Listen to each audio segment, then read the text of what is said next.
because of the friendship. Yeah. It's fantastic of you to come. You're Long standing. I'm the official photographer.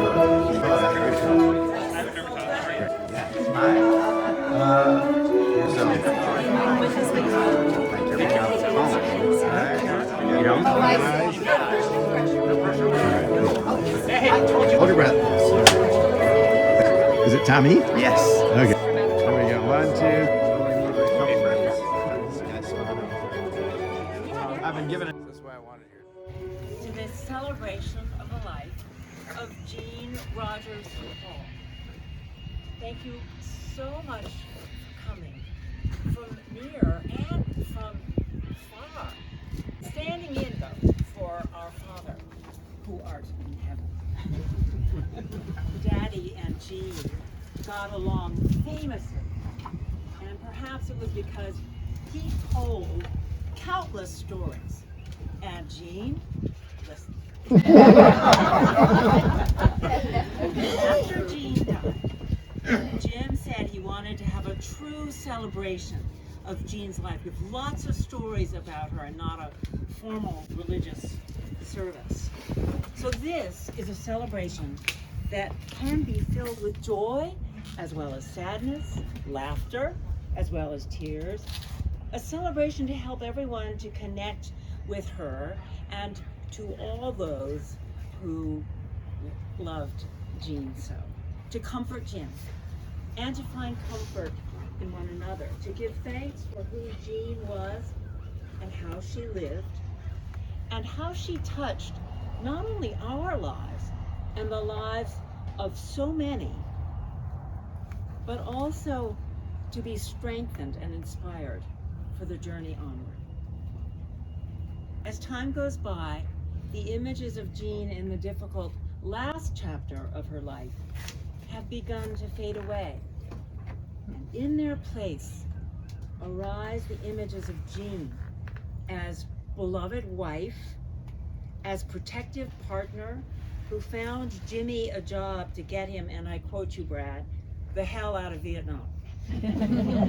As loyal friend, devoted sister-in-law, gifted teacher, brilliant scholar, intrepid traveler, and avid reader. Hence the quote from Ann Tyler at the bottom of your program. I read so I can live one life in more than one place. I have a feeling that Jean might be a bit uncomfortable with all this attention on her today. She was not one to seek the spotlight, unlike most of the other members of her family. As she and Jimmy were such an inseparable pair. Don't we remember Jim and Jean? Jean and Jim, J and J, in one breath. But Jean, right now, this celebration is for you. Just look around you all. You represent the different chapters of Jean's life. First, we will of course hear from Jim, and then Brad and Tommy and Tom and Barbara, spouse, brother-in-law, cousin, colleague, friend. But then we encourage and invite all of you, any of you, to share a memory or a story of Jean out of your special relationship with her. In the words of Lord Byron, we will tell of Jean's days in goodness spent, a mind at peace with all below, a heart whose love is innocent. Jim, you ready? I will. Not only am I going to push you down the stairs. Speak a little and we'll see if anybody can hear you.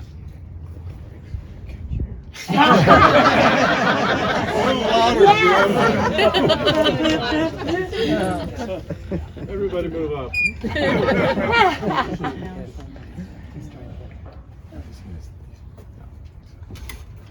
Brad, Yeah. put the wheels Can I on. help you? Oh, you're trying to. Put the brakes on. Are you trying to get up, Jim? I'm going to stand up. Oh, for the love of God. Just here, it's a guardrail. Okay. Okay. Can you hear me now? Well, I want to tell you about my life with Jean and explain Jean's character while I'm at it. Oh. We met in class at Pomona College, testing all sorts of different ideas, and we hadn't met before. But it was a philosophy class, and it was a wonderful professor called W.T. Jones. And Jones was perhaps one of the best professors we ever had. So naturally, a scientist and a philosopher would click in a philosophy class taught by a brilliant philosopher. Well, I hadn't met Jean before. I'd seen her wandering around, but I hadn't met her. So we started talking philosophy. It didn't stop. It was a wonderful period at Pomona College. And we decided after some years that just talking philosophy wasn't enough. We should get married, which we did. And then I kept trying to persuade Jean to take cosmology, but she wisely refused. And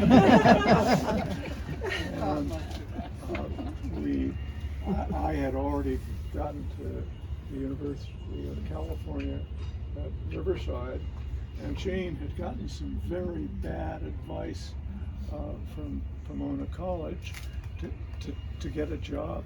You see, women weren't allowed to be professors. In fact, they weren't allowed to be assistant professors.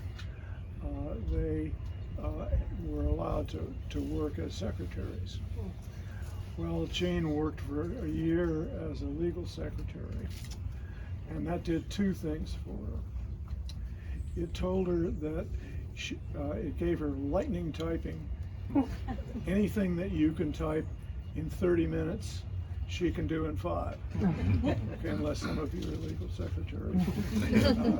I beg your pardon if I'm overstepping the bounds.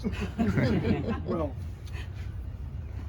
we got married, and somewhere wandering around here, I'll excavate it and put it out, is a photograph of our wedding, which Jean didn't like, and you'll hear more about that later. The wedding, I mean, not the photograph.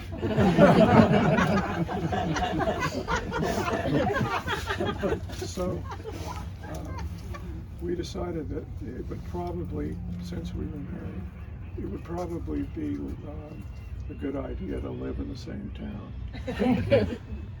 An idea which we didn't follow up on completely. But we did manage to get in the same town.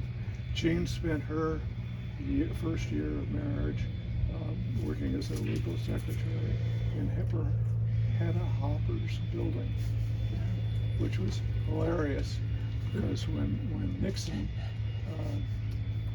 folded, the only television set in the building was in her office. So Jean kept running from her television set to distribute the news. We decided that I was at UC Riverside studying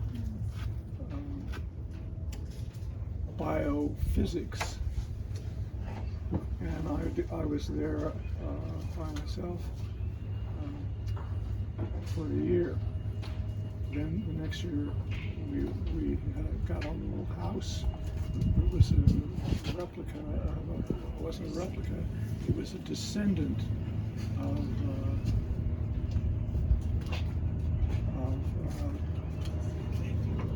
the wartime houses. And they all looked exactly the same.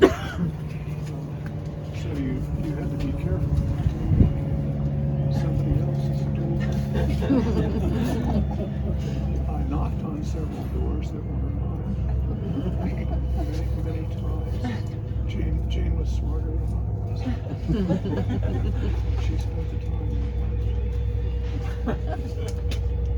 Well, we spent a couple of years on the other side. It was great. Lots of fun, interesting people in both the English department, where Jane did her degree, and the physics department, where I did mine. Well, we stayed in Riverside, and then we got to play the game of who can stay away from the other furthest longest. I got a job in North Carolina.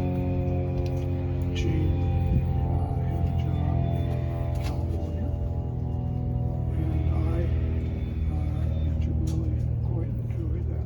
Excuse me, I'm going to sit down. I'm going to grab you the mic too, so you should yell. Ready? Yeah. There you go. Okay. Can you hear me in the back? Yeah. Yes, much better, Jim. So we decided that I would have a job in North Carolina at Duke, and that Gene would have a job at Cal State Fullerton in California. This seems like a reasonable arrangement because all you have to do to get together is fly 12,000 miles. We did this, but we got a very good arrangement worked out that made it possible to do all this. Gene would come to North Carolina in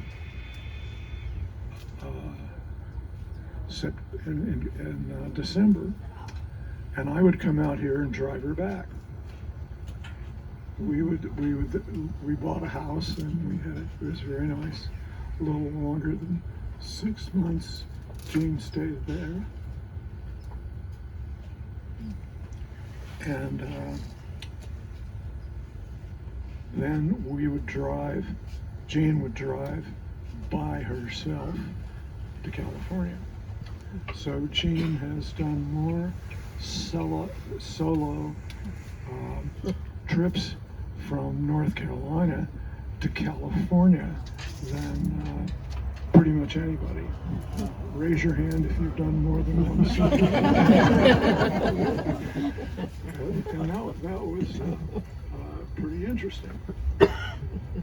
But I decided that it would be better to have a job in California.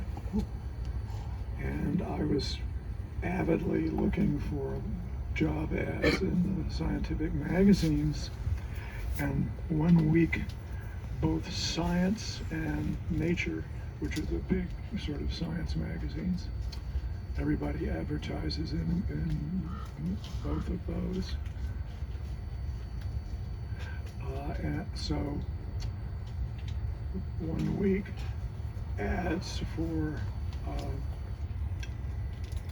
a job said biophysicist capable of teaching physiology to undergraduates and graduate students. Well, this was pretty much down my street. And it turned out that a friend of mine had been part of the membrane club that we operated at Caltech when I was a postdoc, Steve White. So I called up Steve and said, "Steve, I see you guys are hiring. oh boy, he said, yes, we are. And I said, any chance of me getting the job? And he said, no. And I thought, oh, how nice. And then I said, how come? I thought, it's nice to know why you're being rejected. And he said, well, you're too much like me. And I said, Steve, I'm nothing like you. I won't go into those features. I said, I'm nothing like you. I do ion channels and you do lipid structure. He said the fact that we use the planar lipid membrane as our subject is irrelevant. He said, yes. He said, I know that, and you know that, but the department will never figure that out. I thought, well, maybe these guys are not as smart as I thought. He said, okay, look, let's do this. You come out to pick up Gene every December. You're going to come out around Christmas. Let's just wait until you're ready and come out, and we'll do a seminar, and we'll do everything that we would do with a job seminar, but we won't call it a job seminar. That way, if you don't get the job, you won't feel disappointed. I thought, oh boy, this guy doesn't know anything about human psychology. Well, we did that. I came out and talked to the department. The department was very small. I think there were seven or eight professors at the time. So they were hiring furiously. Well, I had a great time. It was terrific. It was much better than a job seminar because there were no nerves. And I got to meet everybody on a relatively informal basis. And I met the guy that really was the power of hiring. And he was a crusty ancient professor. And he came right to the point. He said, Professor Hall, so you were at Duke University, a very prestigious university, and you want to move to little old Irvine. So could you give me an explanation for that? And I said, yes, I'd like to be on the same coast as my wife. He said, I think that's a very good reason. And so anyway, I had a really good visit, and I flew back to Santa Barbara where we were staying at the moment. And Irvine had never paid me for that flight. But I'm not unhappy about it. So I went back home. Jane and I drove across the country in January, as was our custom. This was the car that Jane had driven out, so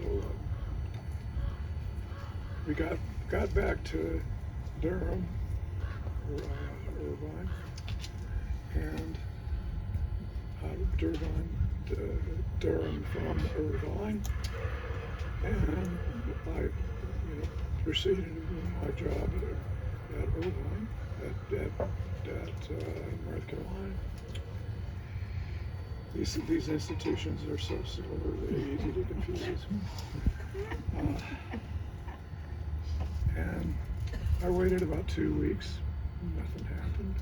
And I waited about 4 weeks, and nothing happened. And I said, okay, well, they're not gonna give me a job at Irvine. And 2 months after this not job seminar, I got a call from Steve White. He said, the department willing to offer you assistant professorship. Well, I took that instantaneously. And Jean was delighted because she wasn't going to drive solo to California ever again. We were going to drive together in 2 cars with a CB receiver in each one. Well, we had to have, do you guys remember his CB? Pretty much. There you go. Do you remember that you had to have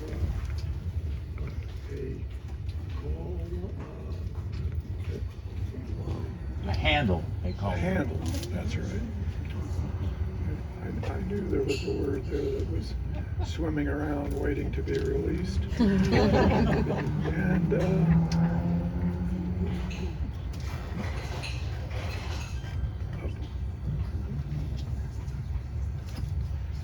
You need to push it closer to your back. okay, well, Jane was writing a book at the time, which she finished, and which, if you want a copy, we have a few copies available. So it'll be out. Well, Jane was the frantic footnoter, and I was the groaning gringo. For obvious reasons. We were driving different cars, so it was important that we decide how to get there and how to meet and so on. And we had some interesting experiences because the CB is an open channel. Anybody who has a CB receiver can listen to it. And we were going through the last stages of the journey. We were in Lordsburg, Arizona, and we were discussing whether or not to stop in Lordsburg. And this voice comes on, and it says, it's a trucker, obviously. And the trucker presses his transmit button and says, Lordsburg ain't much. So we've never stopped in Well, it turned out we arrived in California, and we stayed with Jean's long-term friend, Carol Collins, who's right here. And the Collins put us up even after having us for 4 or 5 days. So I thought that was a true test of friendship. Well, that takes us up to almost a year, and I won't go into the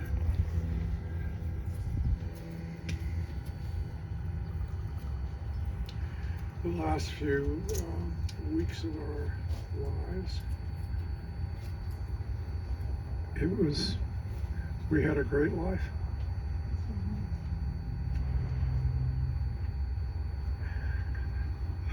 I'd do it all again.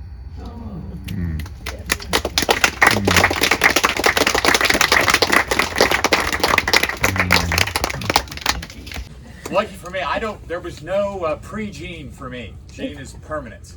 I don't remember any time before her. And of course, like you said, it was always Jimmy and Jean, or Jean and Jimmy, and rarely just Jimmy or just Jean. So the first gratitude that I want to express is to Jean for making my big brother so happy for so long.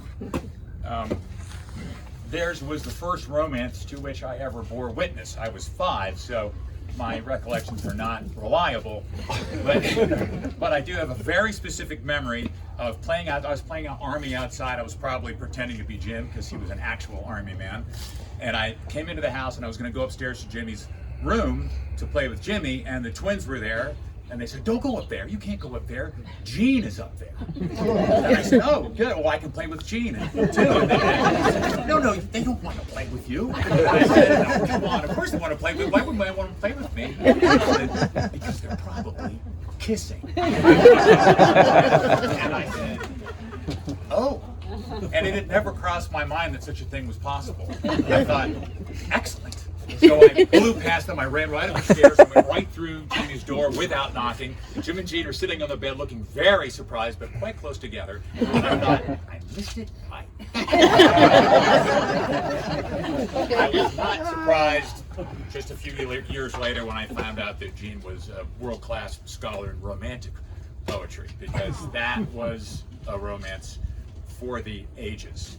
And as Jimmy said, the last chapter of that romance was difficult, but even then there were incredible tendernesses. So that was great.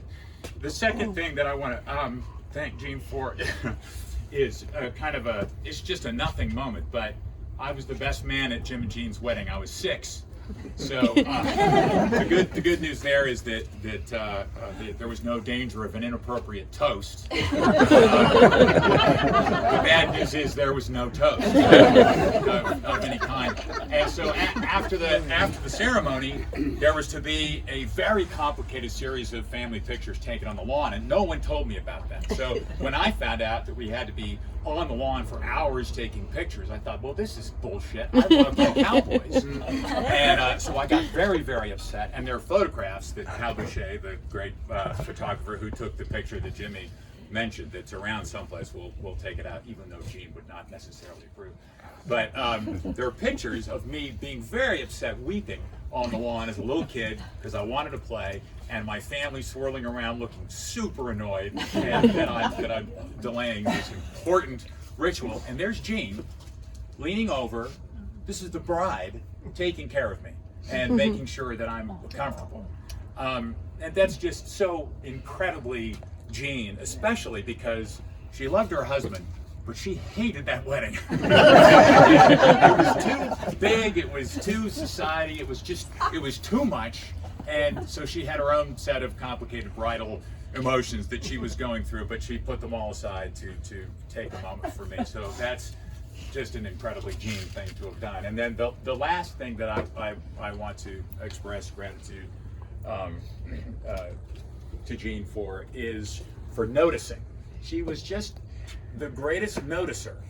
And so when I was courting my now wife Julia, who's here, I'd never brought a girlfriend to California before. We were very young, and so I brought her to California first time ever, and we landed at LAX and we went directly to Jim and Gene's house, their first house in the canyon, and we spent a couple of incredible days with them, just hanging out and drinking wine and talking about theater and movies and music and probably limpid membrane. I'm sure.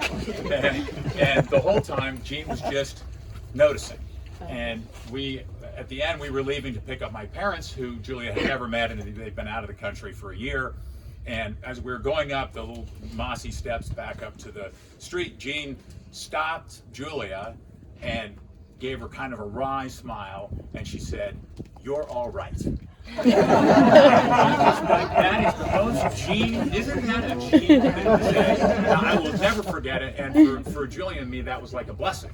And it turns out it was the most important blessing to get in the family. So, I'm sure everybody will talk about her powers of observation, which were considerable. And as I got older, I was most amazed over and over again at how accurate and correct and incisive she was in the family dynamics of art, the Hall side of the family, which she understood way better than any Halls. So I just want to make sure that I thank Gene for making Jimmy happy, for being so kind to me always, and for all that noticing.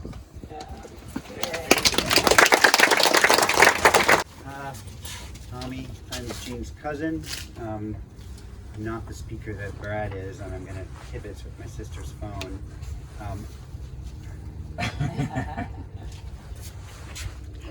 Yeah, I'm a member of the family.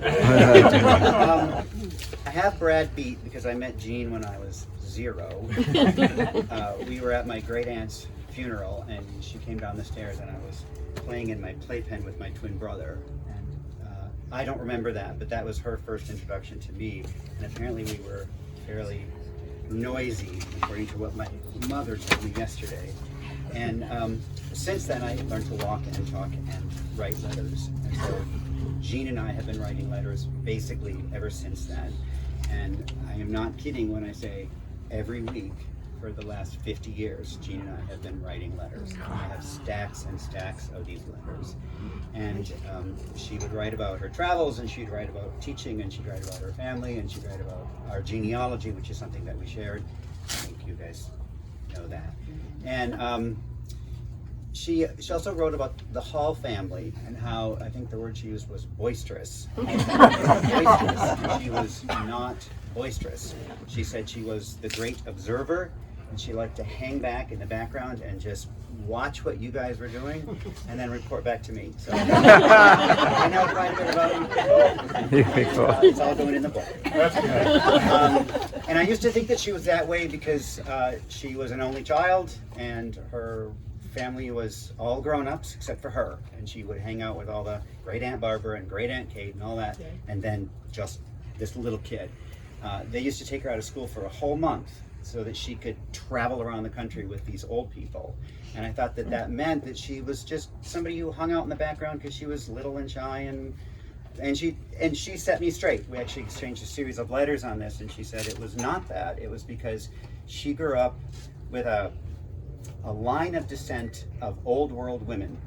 And the old world women believed that the best thing a woman could do is to get married and have babies. And Jean wanted a job, and she wanted an education, and she wanted to read. And that was not what her mother Dorothy wanted her to do. No, and she would take her books away, and her father would buy her 2 or 3 more. So she credits her father with essentially getting her on the path to education and ultimately to Jim. And so now I'm lost because I wasn't going to do this. I told him I wouldn't, and they're all making me. Boisterously. You can do it. I'm stumbling through it. But so anyway, she credits her father with saving her, and she credits Jim with perpetuating that. And she did not credit her father with her successes because she knew what her own strengths were. She took credit for herself, but she did end up being the great observer in the family and in her own life. And my sister and I really appreciate what she offered us and you guys. So thank you. Clamor, and I'm here with my wife Joan and our friend and colleague Howard Seller. Howard and I were colleagues of Jean's in the English department at Cal State Fullerton. She was teaching there for 32 years, and we of course known her much longer than that. 50 years was mentioned, and I think we're kind of beyond that, but somewhere in that half-century area. We knew Jean as a dedicated and inspirational teacher. We have a witness, Carol Collins, who was her student at one time. We knew her as a warm human being who really helped to make the department into a supportive community. That's rare in the academic world, you may not know that. She was also a very respected scholar, and I think we saw that in a way that many of probably the family members didn't see that. She published a book on poet Percy Bysshe Shelley, and then another book on Shelley and the other romantic poets of the early 19th century. Howard and I put our heads together and selected 2 short poems that we thought reflected something of Jean. One of them has already been quoted from, and that is a poem by Lord Byron, George Gordon Lord Byron. It was first published in 1814, and it's called She Walks in Beauty. It was inspired by the unusual beauty of his cousin's wife, Beatrix Wilmot.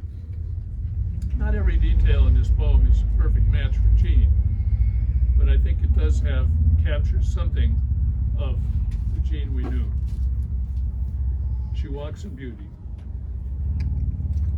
She walks in beauty like the night of cloudless climes and starry skies, and all that's best of dark and bright meet in her aspect and her eyes, thus mellowed to that tender light which heaven so gaudy day denies. One shade the more, one ray the less, had half impaired the nameless grace, which waves in every raven tress, or softly lightens o'er her face, where thoughts serenely sweet express how pure, how dear their dwelling place. And on that cheek and o'er that brow, so soft, so calm, so eloquent, the smiles that win, the tints that glow, but tell of days in goodness spent, a mind at peace with all below, our heart whose love is innocent.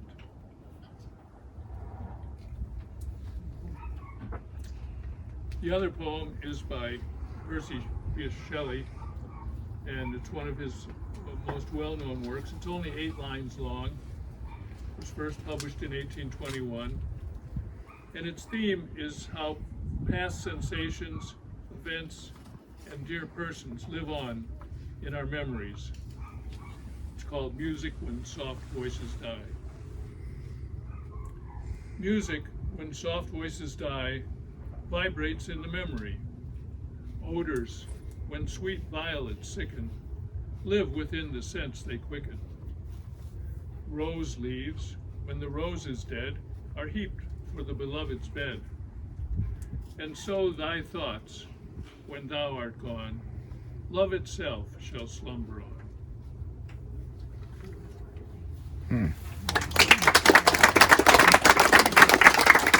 For you all to get food and drink and share lots of stories with each other and with Jimmy, of course. But I did say that I would invite anyone who has a story that's really on your heart that you want to share with everybody here. Now is the time. Yes.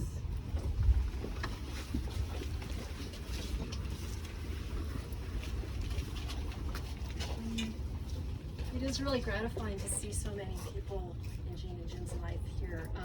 My name is Chris Gamer, and I'm technically a first cousin once removed. Is that right, Tommy? I was ever checking Tommy about this. And my one regret is that I know so much about many of you, but this is actually the first time that I've met you. And I think that was Jean's, that was one of her special gifts and talents. She loved people's stories. She was a chronicler of family histories. And in that regard, even if it was virtually really something together. And it was never about herself. She was the most self-effacing person I've ever met.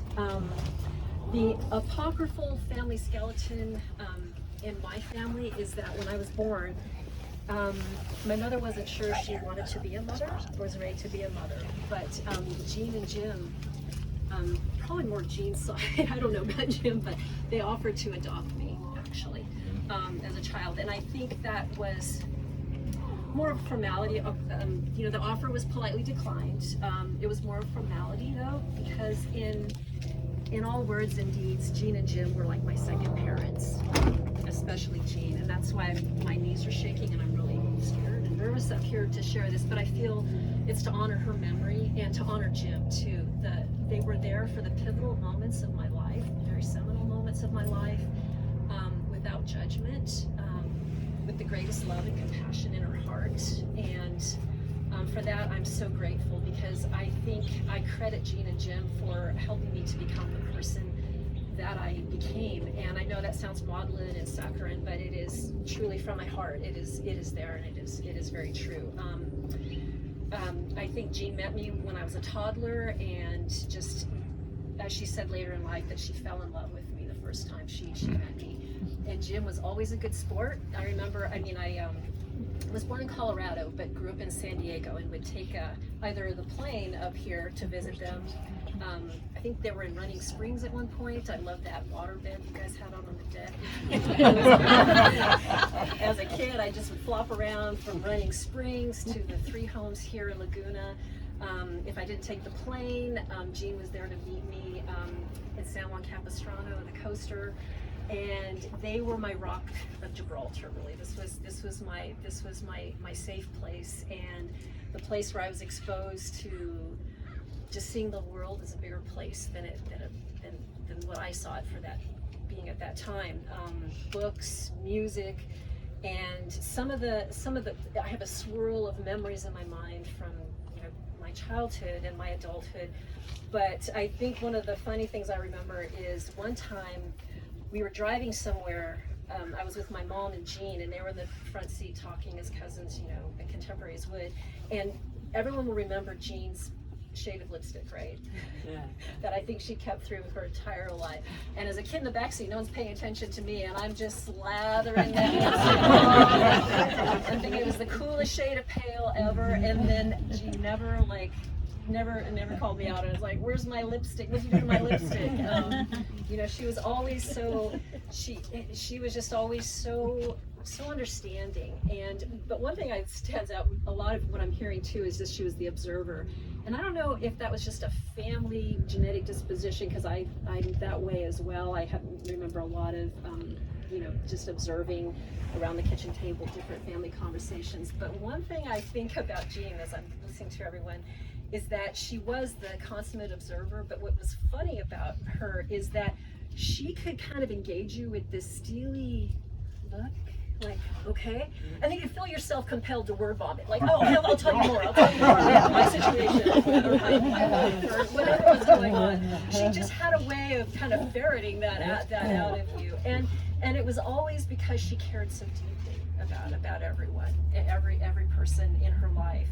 And she was just an amazing person, and thank you for bringing us all together today. This is really meaningful for me. It brings me closure. I'm still hurting because there's a void there. There's a void for me. So thank you again. I really appreciate everyone for sharing today. Folks, my name is Kurt Vigelman, and I am a second cousin to Jean. When our mothers were together in Long Beach, 1941, the nurses at the St. Mary's Hospital looked at the two women and said, "Well, which one of you is giving birth?" It turned out to be my mother, because I was born in April, and my mother was a Hartzell. Of course, Dorothy, Jean's mother, was from the Hertzel clan of the family.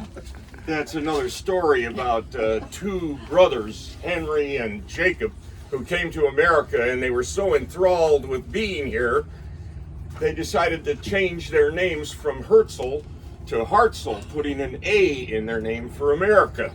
Oh, wow. It's a small world, but realizing we all sort of remember things from visual connotations. I remember home movies. 1946, Griffith Park, Dorothy, Raymond, Jean, I, my mother and father. My sister wasn't born yet, but, she was born in 46. I have to take that back. I'm thinking. We were celebrating the end of World War II. That made Jean and I only 6 years old, 5 or 6. Then there were the years in Wilmington where Raymond worked at Union Oil Company, and they lived on ironically, working for Union Oil and living on Gulf Avenue, if you want to place that connotation. Across the street from their apartment was nothing but sand lots in Wilmington, to the south all the way to Union Oil. And what happened, Jean and I would go out in the sandy lots of the field and explore and do the kinds of things young kids will do. I saw my first trapdoor spider in Southern California there, and we had a lot of fun as young kids playing. Our years passed. We were, of course, always in the throes and mix at holidays with our great aunts, Aunt Catherine, Aunt Kate, we called her, Aunt Rose, Aunt Barbara, and amongst all of these occasions, Jean and I would often just simply leave the dining area and go off and play in the living room. We did have a lot of commonalities. Before college, high school, Jean took an interest in what I was doing, and I can hear her to this day. Well, Kurt, how are you?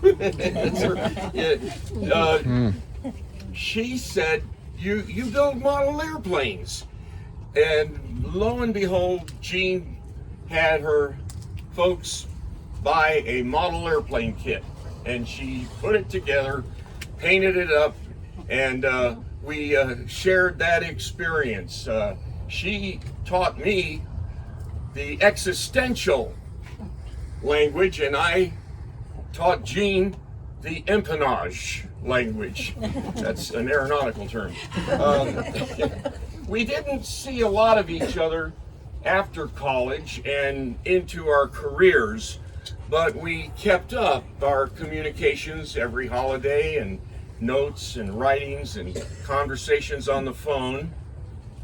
The last time we had an occasion, my wife Carol and I visited in about 2009, I believe, on Bluebird Canyon Drive with Jean and Jim hosting us for an overnight, and we enjoyed it thoroughly. Again, in 2014, my wife and I were on our way down to San Diego, and we stopped in. Again, they were still on Bluebird Canyon Road. I'd never been to Cresta Avenue, Cresta Way here. It's a lovely place with a beautiful view of our ocean. The last thing I will say is that regardless of Jean's intellect and her prowess for knowledge, she was really very basic. And the best example I can give for that basicness is a mean martini. Very simple. Gin on the rocks. And you know, that's all it took, ice and gin. And we had many fine cocktails, and we always enjoyed the elegance of fine wine. Thank you very much. Yeah, all right. I'll try not to look faces. Following up the cousin here, I don't go quite as far back as that, but we met, I'm sorry, too flat. We were freshmen together at Pomona College, and we lived in Wake Hall, which was a brand new hall, but we were in the basement. I mean, literally the basement. The laundry room was down the ways from my room. Anyway, there was a small room where you could study together if you wanted. And otherwise, there was a big parlor upstairs where more people, but we basement people. We just ignored that upstairs stuff. And Jeannie was down the hall from me, and that's when it all started, okay? She's such a wonderful person. I have memory upon memory, and God bless her. A listener. Oh boy, was she a listener. She wouldn't let you get by with not telling everything. And it was like she never, you know, when we were young, those first years, we shared a lot. We were, you know, come on, we were teenage girls, you know. There was a lot to talk about. You know, Jim, there's a lot to talk about. You know, okay, so I used to meet her, and we would come down to Laguna Beach and go to whatever used to be where, oh shoot, I can't remember the name of the place. El Torito, is that it? Yeah, the bricks, right. We used to go there for lunch and talk nonstop and come back and, you know, gossiping about our dear friends. I mean, actually not gossiping. Jeannie, that's the other thing. Jeannie I never heard her say a mean word about anyone. She was one of the kindest people I ever knew. That's right. I ever known. Not a mean word. I never heard her gossip. When I say gossip, I'm using it very loosely because it wasn't gossip. It was more like, you know, young women tittering about this person we thought was special. You know how that goes. So, but she was always so selfless. Like you'd arrive and it would be, hi, how are you? So glad to see you. What's going on with you? And it was like pulling teeth to get to hear what was going on with Jeannie, right? God bless her.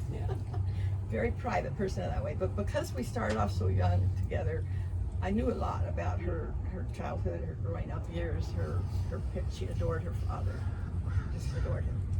And very close to him. He was a great man in her life and view. And so I knew a lot of those early things that she didn't go on and share with others, I'm pretty sure. But she was always cared about what was happening with you. I mean, you were like central. If you were with Jeannie, you were the focus, right? She was amazing that way. Now, they also loved to travel, these two, and so did we. So we had some great trips. This is a picture from when we were up in, Idaho, let's see. We were at Driggs, Idaho. And it was for the eclipse. And our dear Jim was our astronomer who taught us for about 2-3 days of lectures. They were fascinating. He had his telescope. I mean, I'm so ignorant. Yes. All right. So he told us that we knew it all. Okay. We were educated. One of our granddaughters and her husband dropped in on us because they were going to the Tetons. They wanted to hike up in the Grand Tetons, and we were on the way. So they happened to drop in on us, and they got in on some of this lecture, and they loved it. They camped in the front yard. You remember? Somehow we managed to get the sprinklers off so it wouldn't rain on them. And Jim taught us all, had us looking up for the eclipse, told us how to do it, how to be safe. I mean, it was thorough. It was wonderful. Meanwhile, Jeannie and I did the cooking. So we kept everybody fed and happy that way, right? You know, fed, fat, you know. So we did our part, but Jim did the biggest part on that trip. And this is a picture of our son and daughter-in-law, Charlie and Allie, who so wish they were here. They live here in Laguna. They're in our cottage that we bought in Laguna because we fell in love with Laguna. You know why? So they wanted to be here, Jim, but they're sick, so they couldn't come. Jeannie got a really bad cold, so they're sending their love, and I'm bringing it to you. And there are so many things I could say, and I don't want to keep you all from eating. But we come down to Laguna, and we fell in love with Laguna. We fell in love with the tree house, which is what we call the house on Bluebird Canyon. And we spent many a happy day and night there and sharing time with Jeannie and Jim. And I call her Jeannie. And according to Jim, I'm the only one that does. Not everybody called me Jeannie. And I have to, oh yeah, thank you, before I damage them. The other picture I have to show. Oh, okay. You have one more picture to show. I have one more picture to show. Here's the picture. Oh, thank you. Got to show this at the end. So, anyway, because of these beautiful people, and we visited so often at their home, and then when they would travel, they'd have this house sit for them. It was a terrible position.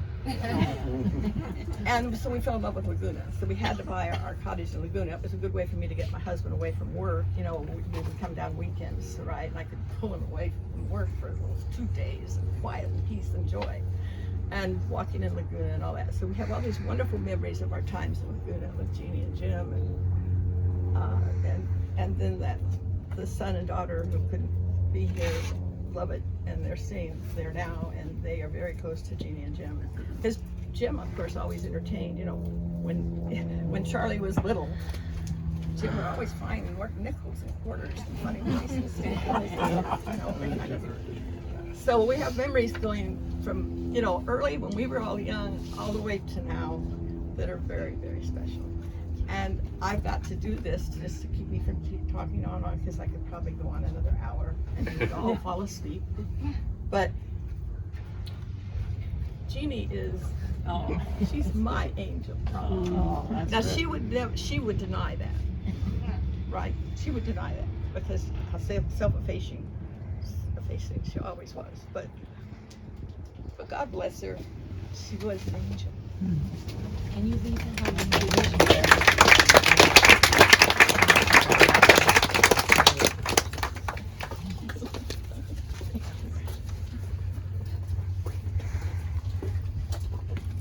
Thank you, everyone. There will be plenty of time to share more stories.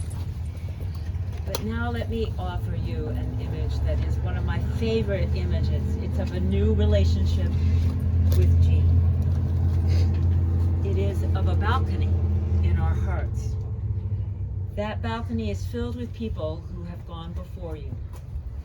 They know you and they believe in you, and they urge you on to live fully, following what gives you joy, cherishing those whom you love.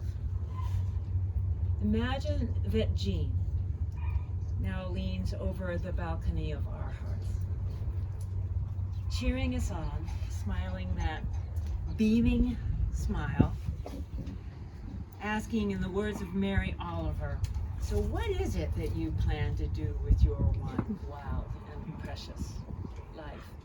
And listening deeply for your answer. Into your gracious care of God whom we call love, we commend our beloved Jean. She was so many things to so many of us. Jean, we offer you up now to the universe, the earth, the stars, the wind, and the water. We will not forget you. You will live on in our hearts and through our wild and precious lives, filled with sadness and with joy and gratitude. We sing you on our way with all our love. We will cherish Jimmy for you. You are free. Rest in peace. Lucky heaven.